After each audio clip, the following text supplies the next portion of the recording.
नमस्कार दोस्तों, जीएस आचार्य YouTube channel पर आपका एक बार फिर मैं मंगलदीप ओझा स्वागत करता हूं। हम नदी प्रवाह प्रणाली पढ़ रहे थे, तो इसी टॉपिक को कंटिन्यू करते हैं। इस टॉपिक में आगे हम देखेंगे घाघरा नदी को, और घाघरा नदी के बारे में एक एक तथ्य जानेंगे। और हमारा बिंदु चल रहा था संबंधित महत्वपूर्ण नदियों से संबंधित महत्वपूर्ण तथ्य, जहाँ से प्रीलिम्स में क्वेश्चन बनाए जाते हैं। तो आइए देखते हैं।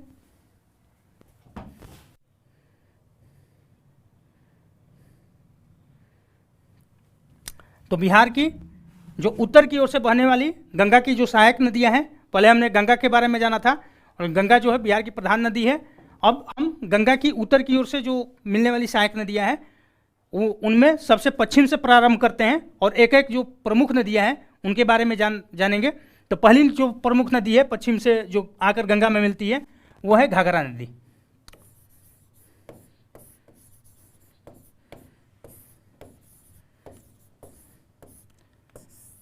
घाघरा नदी का एक लोकप्रिय नाम है सरयू नदी। ये आगे हम डिस्कस भी करेंगे। तो इस नदी के बारे में जो महत्वपूर्ण तथ्य है वो हम जान लेते हैं। प्रीलिम्स में यहाँ से भी क्वेश्चन बनाए जा सकते हैं, और ये जो अभी नदी प्रणाली के अंतर्गत हम बिंदु डिस्कस कर रहे हैं महत्वपूर्ण तथ्य के अंतर्गत, यहीं से प्रीलिम्स में क्वेश्चन बनाए जाते हैं। बिल्कुल फैक्चुअल होते हैं, जिन्हें आपको याद करना होता है। अगर एक बार आप इसे पढ़ लिए, जैसा मैं बता रहा हूँ पॉइंट वाइज, तो आपको पढ़ने में भी आसानी होगी और आपको समझ में भी ज़्यादा रहेगा। और फिर मैप पे आप अपने बिहार का मैप लीजिए, उस पर नोट करते जाइए, मिलाइए कि, और इस तरह से अपने तैयारी को समृद्ध करिए। तो घाघरा नदी के बारे में पहला जो बिंदु है, इसका उद्गम हम देखते हैं। तो इसका उद्गम जो है वो हुआ है नामपा श्रेणी से। नामपा श्रेणी, और ये कहाँ पर है? ये नेपाल में है।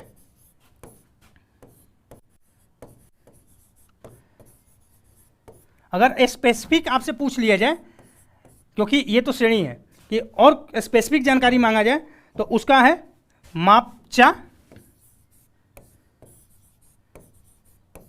चुंग ग्लेशियर।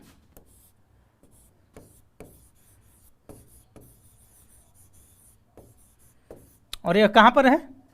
तो यह मानसरोवर झील के निकट है।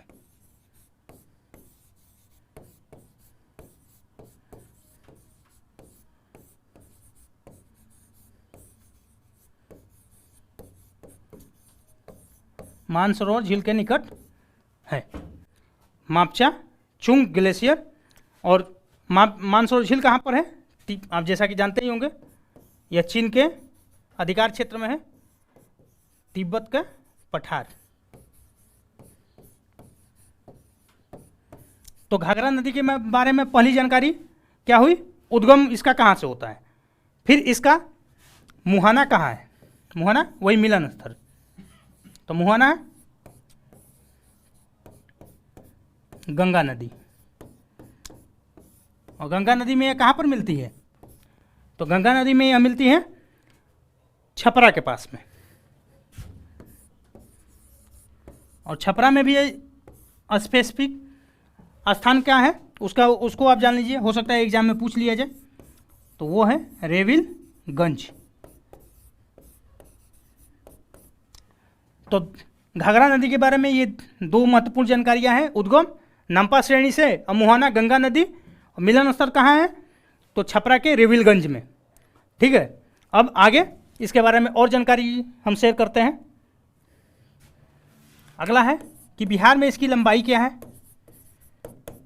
क्योंकि नदियों की लंबाई से भी क्वेश्चन बनाए जाते हैं। स्पेसिफिक ये नहीं पूछा जाता है कि कौन सी नदी की कितनी लंबाई है, बल्कि 4 नदियों को दे दिया जाता है, और उनमें पूछा जाता है कि इनमें बिहार में प्रवाहित होने वाली सबसे लंबी नदी कौन है। तो लंबाई को जानना इस संदर्भ में महत्वपूर्ण हो जाता है। अगर आप लंबाई मोटा मोटी भी अंदाज कर पा रहे हैं, तो आप ऐसे क्वेश्चन को सॉल्व करने की स्थिति में होते हैं। तो बिहार में घाघरा नदी की जो लंबाई है वो 83 किलोमीटर है। अगली इंफॉर्मेशन घाघरा नदी के बारे में है कि इसके अन्य नाम भी हैं। तो अन्य नाम क्या है, इसको हम जान लें। हो सकता है यहाँ से भी क्वेश्चन बना ले। अन्य नाम जैसा कि हम पहले ही बताएं, एक तो नाम है सरयू, और दूसरा नाम है कर्णाली। कर्णाली जो इसका नाम है, इसका प्रयोग नेपाल में किया जाता है। अब अगला बिंदु है घाघरा नदी के बारे में कि इसका प्रवेश कहाँ होता है। बिहार में। बिहार में ये कहाँ से प्रवेश करती है? तो बिहार में इसका प्रवेश होता है सिवान जिले में। सिवान बिहार का पश्चिम में स्थित एक डिस्ट्रिक्ट है, और स्पेसिफिक अगर पूछा जाए तो सिवान में भी गुथानी में होता है। गुथानी एक प्लेस है, वहाँ से घाघरा नदी बिहार में प्रवेश करती है। आगे हम इसकी सहायक नदियों को जान लेते हैं। घाघरा नदी की जो सहायक नदियाँ हैं, क्वेश्चन ये भी पूछे जा सकते हैं, क्योंकि एक बार सहायक नदी तेल के बारे में पूछा गया था, जो महानदी की सहायक नदी थी। बहुत लोगों ने उस एग्जाम में ऑप्शन में महानदी नहीं था, तो बिहार की सारी नदियाँ थी उसमें से गेस किया, जबकि उसका ऑप्शन ई इनमें से कोई नहीं था। तो घाघरा नदी जो है, इसकी सहायक नदियाँ जो है वो है शारदा, राप्ती,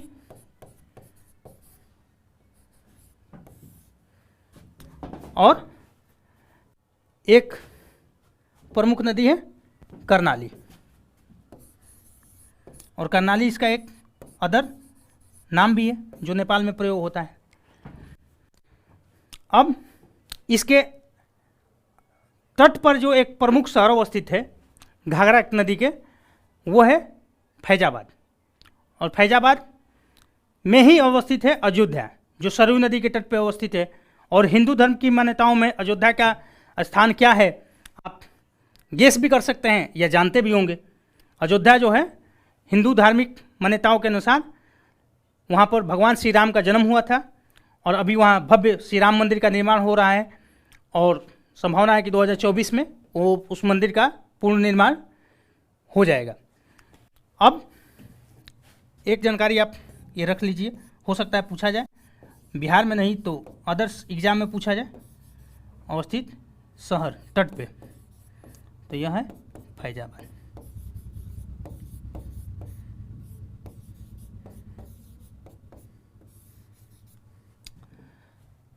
अंत में इसकी कुछ विशेषताओं को हम जान लेते हैं कि घाघरा नदी के अंतर्गत इसकी विशेषताएं क्या है। तो पहली तो विशेषता ये है कि यह यूपी और बिहार का सीमा का निर्धारण करती है। बिहार की 3 नदियाँ जो बिहार में बहती है वो यूपी बिहार की सीमा बनाती है, जिनमें पहली नदी घाघरा नदी है।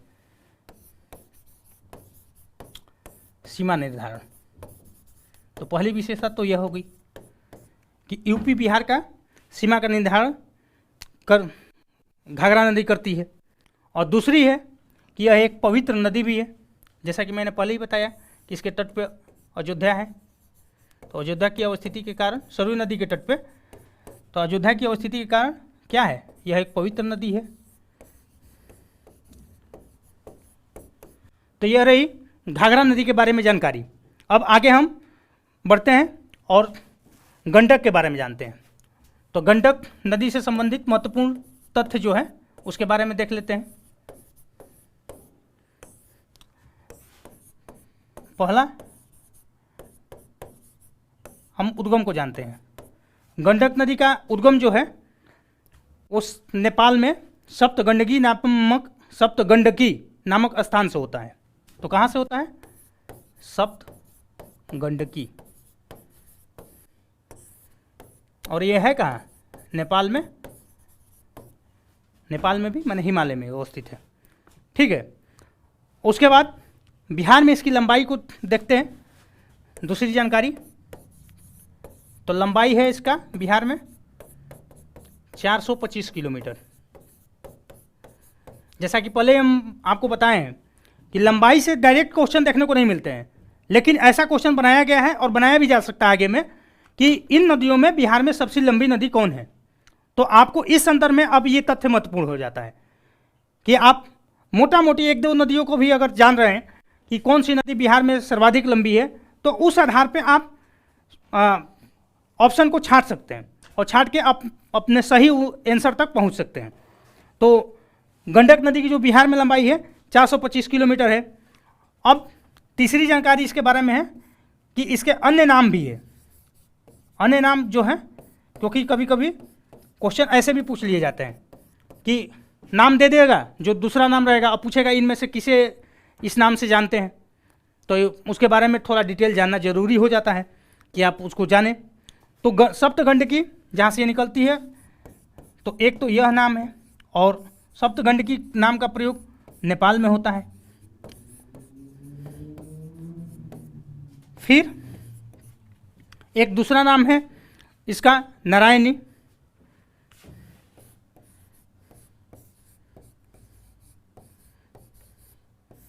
और एक तीसरा नाम है शालिग्रामी।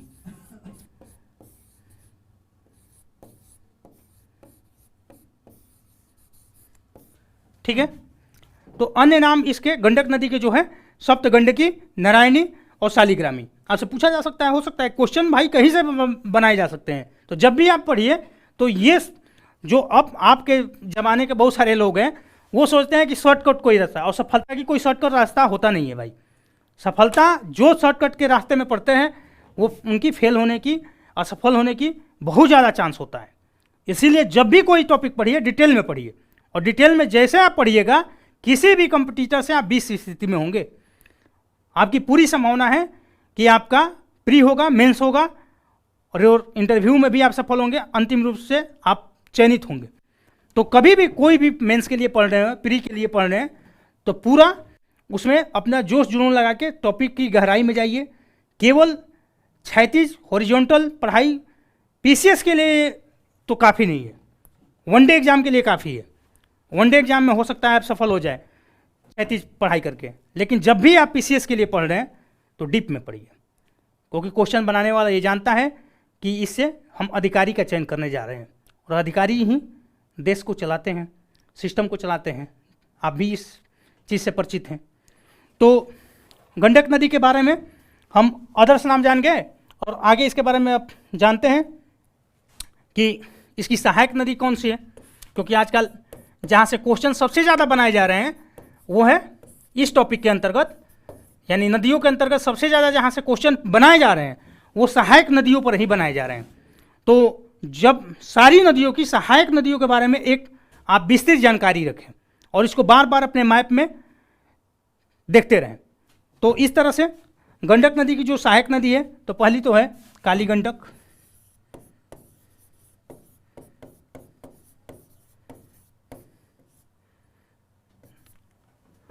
फिर दूसरी है सेती,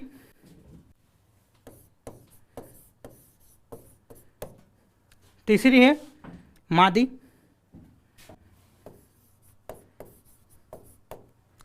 फिर है बूढ़ी गंडक, और सब भी है। तो ये 2-4 नाम आप याद रखिएगा, इससे भी आपका काम हो जाएगा।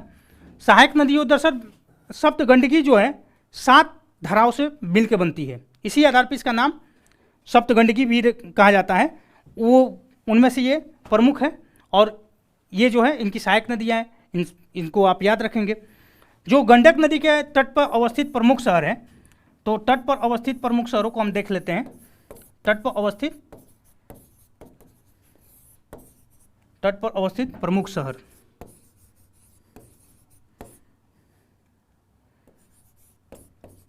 पहला है हाजीपुर,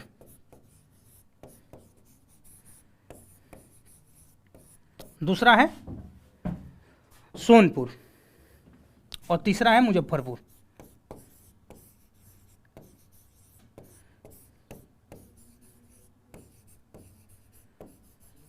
ऐसे क्वेश्चन प्रीवियस ईयर में भी पूछे गए हैं और आगे भी बनाए जा सकते हैं कि इस नदी के तट पे कौन सा शहर अवस्थित है। तो एक नदी चैप्टर के अंतर्गत दूसरा प्रमुख बिंदु जहाँ से क्वेश्चन बनाए जाते हैं, एक तो हो गया सहायक नदी, तो दूसरा है उन नदियों के तट पे अवस्थित प्रमुख शहर। तो गंडक नदी के तट पे अवस्थित जो प्रमुख शहर है वो हाजीपुर है, सोनपुर है और मुजफ्फरपुर है। गंडक नदी का प्रवेश बिहार में जो होता है वो वाल्मीकि नगर से होता है। वाल्मीकि नगर जो है चंपारण डिस्ट्रिक्ट में है। यहाँ पर एक प्रमुख अभयारण्य भी है जो बिहार का मात्र एक राष्ट्रीय उद्यान है। ठीक है, तो वाल्मीकि नगर से गंडक नदी बिहार में प्रवेश करती है और पहले गंडक नदी के कारण गोपालगंज, सिवान इन जिलों में बाढ़ की स्थिति होती थी, लेकिन अब जो है वाल्मीकि नगर पर इस पे एक बैराज बनाया जा चुका है। तो बैराज निर्माण के कारण अब फ्लड कंट्रोल संभव हो सका है। कहाँ पर है बैराज निर्माण? तो वाल्मीकि नगर में। तो जब भी आप आपदा का टॉपिक पढ़ रहे हैं और बिहार में बाढ़ जो है प्रमुख समस्या है आपदा के रूप में, तो आप ये ध्यान रखेंगे तो इस सब जानकारियों को अपने मेंस आंसर में कोट कर सकते हैं। इससे एग्जामिनर को ज़्यादा प्रभावित कर सकते हैं, ज़्यादा नंबर गेन कर सकते हैं। तो गंडक नदी के बारे में ये प्रमुख जानकारियाँ रही। एक अंतिम जानकारी है गंडक नदी का, इसको देख लीजिए कि आखिर इसका मुहाना कहाँ है, कहाँ यह मिलती है। तो यह गंगा नदी में मिलती है और कहाँ पर मिलती है? तो सोनपुर में। ठीक है, और सोनपुर में भी स्पेशल पूछा जाए स्पेसिफिक तो यह है पहलेजा घाट। ठीक है, और यहाँ पर आजकल इसको निक नेम दीघा पुल के नाम से जानते हैं। आप देखते होंगे बिहार में एक बहुत ही भव्य रोड सह रेल पुल का निर्माण हुआ है जो उत्तरी और दक्षिण बिहार को कनेक्ट करने के लिए महत्वपूर्ण पुल बना है। आजकल बड़ी ही ये चर्चा में भी रहा है। पिछले 2-3 वर्ष पहले इसका उद्घाटन किया गया था। तो गंडक नदी के बारे में यहीं पर वो पुल है, पहलेजा घाट के पास में ही वो पुल है सोनपुर के सामने। तो गंडक नदी के बारे में यह प्रमुख जानकारियाँ रही। अब आगे हम देखेंगे बूढ़ी गंडक नदी के बारे में।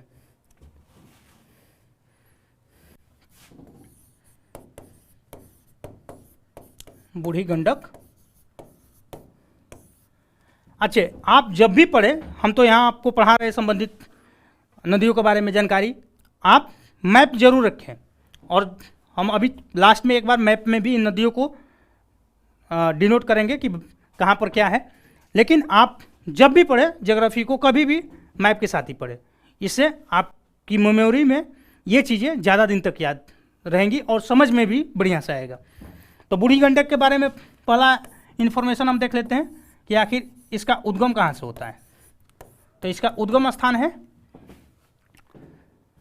सोमेश्वर श्रेणी। सोमेश्वर श्रेणी कहाँ पर स्थित है? चंपारण डिस्ट्रिक्ट में। ठीक है, तो बूढ़ी गंडक नदी का उद्गम स्थान सोमेश्वर श्रेणी है और सोमेश्वर श्रेणी स्थित है चंपारण डिस्ट्रिक्ट में। और दूसरा है कि इसकी लंबाई कितनी है, और लंबाई क्यों महत्वपूर्ण हो जाता है, मैंने बार बार आपको बताया। तो लंबाई इसका है 320 किलोमीटर। कहाँ पर? बिहार में। ठीक है, और इसका अन्य नाम क्या है? तो अन्य नाम है एक सिकराना। जैसे हमने पूर्व में सभी नदियों का अन्य नाम भी देखा, तो इसका नाम है सिकराना, अन्य नाम। ठीक है, और इस सिकराना नदी कहाँ पर कहा जाता है? तो जब जहाँ से ये प्रारंभ होती है वहीं प्रारंभ में ही इस बूढ़ी गंडक को सिकराना नदी के नाम से जाना जाता है। इसकी सहायक नदियाँ जो हैं वो हैं, सहायक नदी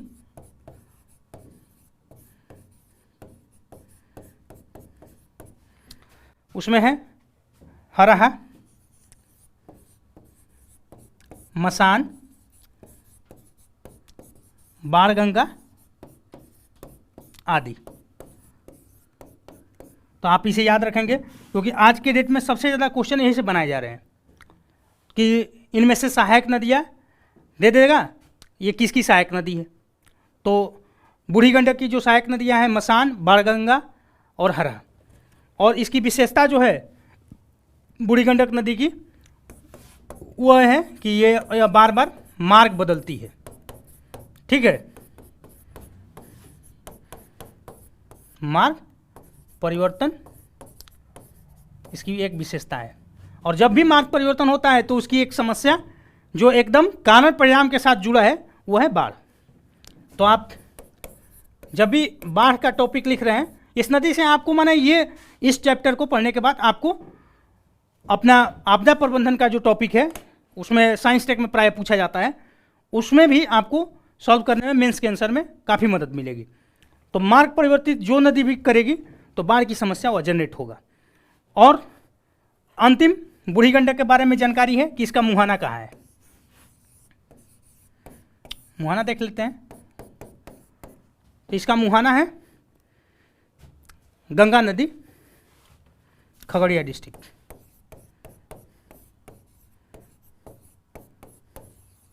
खगड़िया जिले में यह गंगा नदी में जा मिलती है। ठीक है, तो बूढ़ी गंडक के बारे में यह जानकारियाँ रही। अब आगे हम एक और महत्वपूर्ण नदी बागमती के बारे में जानते हैं।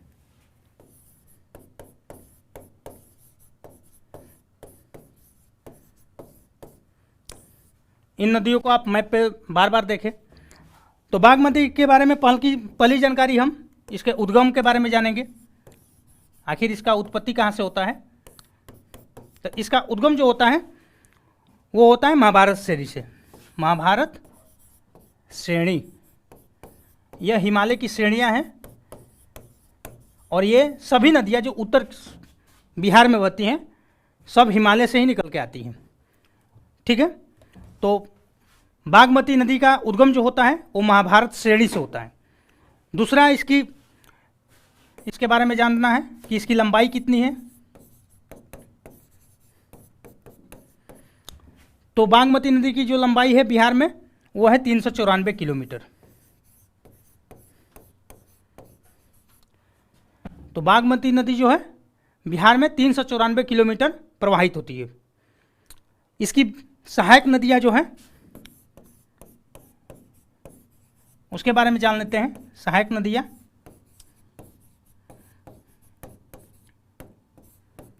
सहायक नदियाँ जो हैं उसमें है लाल बकेया,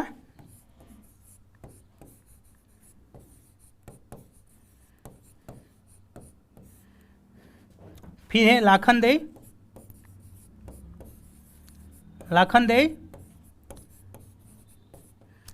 फिर एक और नदी है चकनाहा।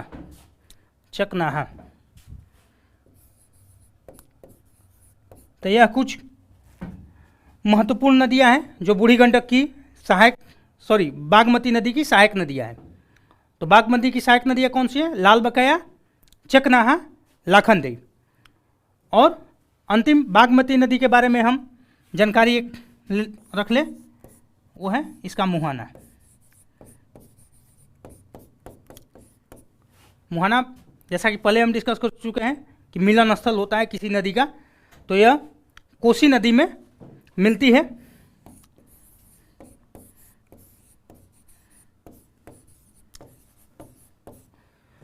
तो यह रही बिहार की उत्तर की ओर से प्रवाहित होने वाली कुछ नदियाँ। तो इस वीडियो को आप बार बार देखें, अपनी जानकारी को समृद्ध करें और हमारे चैनल को लाइक करें, सब्सक्राइब करें, शेयर करें। हम आगे इसी तरह से कंटिन्यू रहेंगे इस टॉपिक के साथ।